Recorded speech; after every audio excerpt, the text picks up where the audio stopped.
All right. So, are Germans really humorless? I mean, that's Yes. the stereotype, Yeah, huh? you always hear about that. Yeah, these serious stoic rule followers. Can't crack a smile. Well, we're going to try to figure that out today. We got a ton of articles, personal anecdotes, Mm. really going to unpack this perception and try to figure out, what makes German humor tick. Yeah, and I think one of the things that really jumps out from these sources is how much humor is intertwined with culture. Right. What sends one person rolling on the floor, laughing hysterically, might leave someone else completely baffled. It all comes down to shared understanding, those unspoken cultural cues. You really have to be in the culture to understand the humor a lot of times. Yeah, absolutely. And when you think about, typical German traits, I mean, what comes to mind? Mm-hmm. Precision, punctuality, Mm-hmm.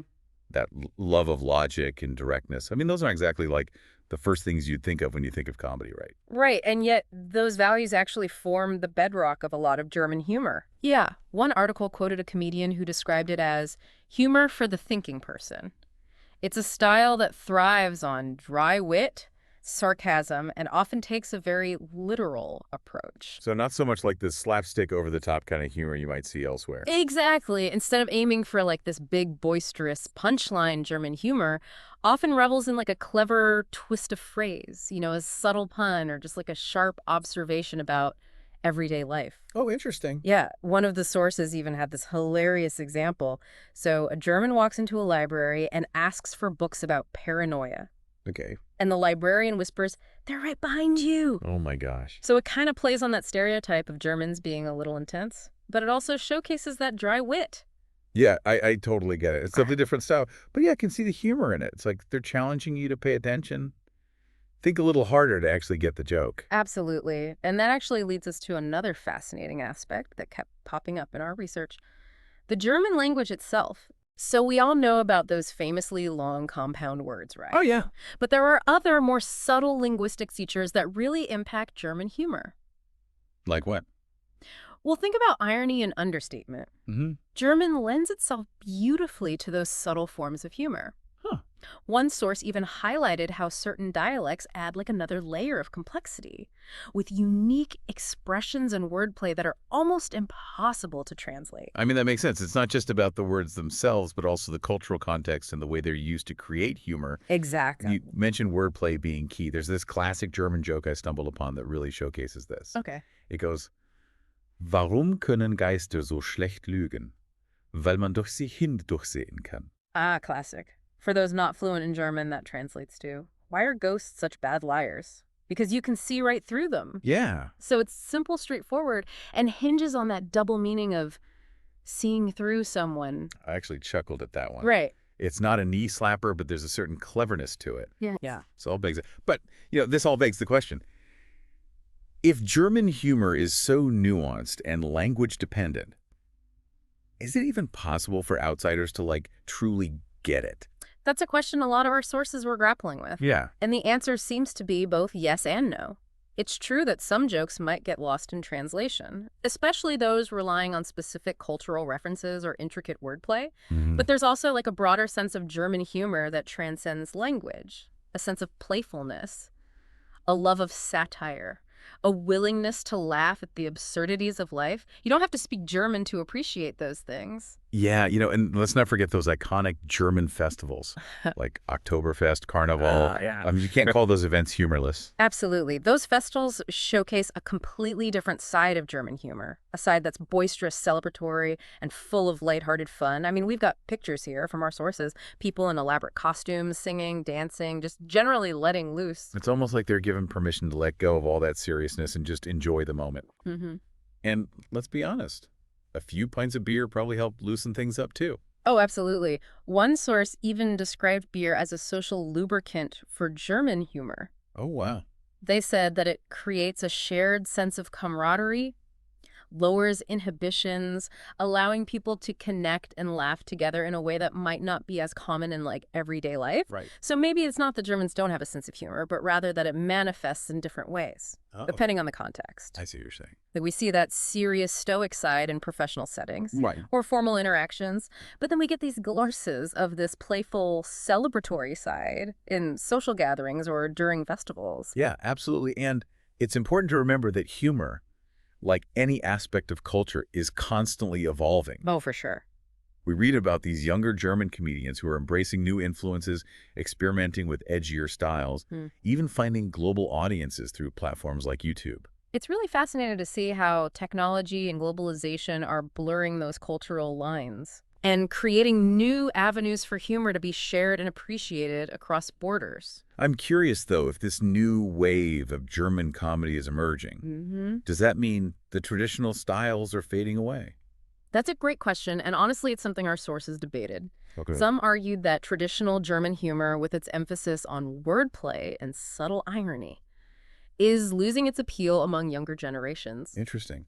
They pointed to the rise of stand-up comedy, which often relies on a more direct observational style, but others maintain that these traditional forms of humor are still very much alive and well, just maybe expressed in slightly different ways. It's like how language evolves over time. New words and phrases emerge, Yeah. but the core structure and grammar remain. Maybe it's the same with humor. The fundamental elements of what makes Germans laugh might stay relatively constant, Yeah. while the delivery and the topics they joke about adapt to reflect the changing times. Precisely, and that's what makes this whole exploration so fascinating. We're not just trying to answer a simple yes or no question about whether Germans have a sense of humor. Right. We're digging deeper, peeling back the layers to understand the cultural and linguistic nuances that shape their unique comedic sensibilities. And in doing so, we're challenging our own assumptions and expanding our understanding of what humor can be. So to our listener, what's standing out to you so far? Are you starting to see German humor in a new light? You know, it's fascinating. This whole deep dive is really making me realize how much we tend to view other cultures through the lens of our own comedic sensibilities. Yeah, it's almost like we have this checklist in our heads of what constitutes funny. And if something doesn't tick all the boxes, we assume it's just lacking humor altogether. Precisely. But as we've seen with German humor, those boxes are incredibly culturally specific. Right. What we find funny is so deeply intertwined with our values, our social norms, even our historical experiences. You know, that makes me wonder about my own assumptions. Yeah. I mean, I can just picture myself at a comedy show in Berlin, completely missing the nuances of the jokes. Yeah. I mean, it's humbling, to say the least. Yeah. Have you had any, like, personal experiences with German humor that kind of challenged your expectations? Oh, absolutely. I remember years ago I was chatting with a German colleague about a particularly frustrating situation at work. Okay. And instead of like offering sympathy or, commiserating, she just chuckled and said, "Typisch Deutsch." Typical German. Yeah, and I was a bit taken aback at first, like, what do you mean? Right. But then I realized she's using humor to kind of cope with the absurdity of the situation. Huh. It was a real light bulb moment for me. Like, oh, humor can be a powerful tool for resilience, Yeah. even in the face of frustration. That's such a good point. It's easy to forget that humor isn't always about, laugh out loud jokes. Right. It can be a way of bonding, expressing shared frustrations, or even offering like a subtle critique of societal norms. Exactly. One source even described German humor as having this kind of subversive streak. Oh, wow. They argued that it often serves as a way to, like, challenge authority, Okay. poke fun at the establishment, or highlight the hypocrisy of certain social conventions. You know, this reminded me of those classic German satirical magazines. Yeah. Like Titanic or Eulenspiegel. They're known for their biting wit and their willingness to, like, push the boundaries Yeah, for sure. of what's considered acceptable humor. They often use humor to hold a mirror up to society, Right. exposing its flaws and prompting people to question the status quo. That's pretty powerful. It is, and that to me is a hallmark of truly intelligent humor. But isn't it tricky to balance that critical edge with the need to be funny? I mean, satire can so easily veer into cynicism or negativity if it's not handled carefully. Right, that's where the artistry of German humor comes in. Okay. It's about finding that sweet spot between insightful social commentary and genuine wit. One source made this really fascinating comparison to German art, specifically the works of Käfig Kohlsitz. They argued that just as Kohlsitz's art depicted the hardships of like working class life with both empathy and stark realism, German humor manages to tackle these complex social issues without losing its sense of playfulness. Wow, I love that comparison. Yeah. It's like they're saying that even when dealing with difficult topics, German humor retains this sense of hope. Mm-hmm. A glimmer of light amidst the darkness. Precisely. And that brings us to another key aspect that I found really intriguing while digging into these sources. Okay, what's that? The role of history in shaping German humor. Oh, that's interesting. I wouldn't have immediately connected history to humor, Yeah. but now that you mention it, it makes perfect sense. Right. A nation's past must inevitably influence its comedic sensibilities. Absolutely. And Germany, with its complex and often turbulent history, is a Hmm. prime example. Several sources argued that the country's experiences with war, division, and political upheaval have fostered a certain sense of irony and gallows humor. Yeah, when you faced immense challenges and endured periods of hardship, you might develop a darker, more self-deprecating sense of humor as a coping mechanism. Exactly. One source even quoted a German comedian who said, "We Germans laugh at ourselves so that we don't cry." Wow. It's a poignant observation that speaks to the power of humor to help us process trauma, Hmm. find meaning amidst chaos, and maintain a sense of perspective. But doesn't that also suggest a certain level of melancholy underlying German humor? Yeah. It's like they're acknowledging the weight of history Right. while simultaneously finding ways to laugh in the face of it. That's a really insightful observation, and I think it speaks to the depth and complexity of German humor. It's not always light and frivolous. It can be introspective, thought-provoking, even a bit bittersweet at times. So if we were trying like encapsulate the essence of German humor, Mm-hmm. what would you say are its defining characteristics? That's a tough one to sum up succinctly, but I think I'd say German humor is intelligent, it's often subversive, it's deeply rooted in history and language, and it's surprisingly resilient. This whole conversation has really flipped the script for me. Oh, yeah. Instead of asking why Germans might not seem funny to us, Mm-hmm. I'm now wondering what we can learn from their approach to humor. Right. What do you think, listener? Are you starting to see the value in embracing a more nuanced, thought-provoking style of comedy? Okay, so we've really gone deep here, exploring all these nuances of German humor, trying to challenge these stereotypes. But what can our listener really take away from all of this? What's the takeaway for them? I think the biggest takeaway is just don't let those preconceived notions, limit your experience of other cultures, Right. especially when it comes to something as personal and subjective as humor. It's so easy to fall into that trap. It is. We hear a stereotype about a certain culture, and we just accept it as truth Right. without questioning it. But as we've seen with German humor, there's always more to the story than meets the eye. And these deeper layers are where the real magic lies.